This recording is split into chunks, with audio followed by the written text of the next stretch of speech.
ito ay rated SPG. Striktong patnubay at gabay ng magulang ang kailangan. Maaaring may masiselang tema, lengguwahe, karahasan, sexual, horror o droga na hindi angkop sa mga...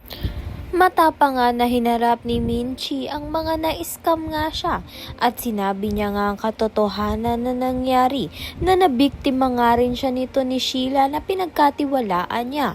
Wala naman ngang magagawa itong si Minchi kung hindi maghanap nga ng pera.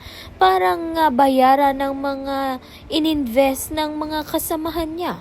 Sa kabilang banda naman nga, pinaglalaban pa rin nga ni Jenny ang kanyang pangarap kay Coach Vanna upang makabalik nga siya sa camp.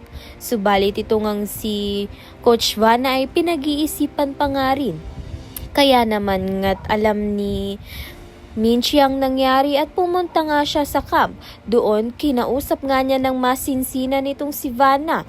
Ito naman ngang si Vanna ay nakilala nga itong si Minchi bilang Rosabelas noon. Maaring mayroon ngang kapalit ito ngang si Vanna upang pumayag nga siyang ibalik itong si Jenny sa camp. Kaya naman nga't yan at iba pa ang dapat nating pakaabangan. Maraming salamat sa iyong panonood.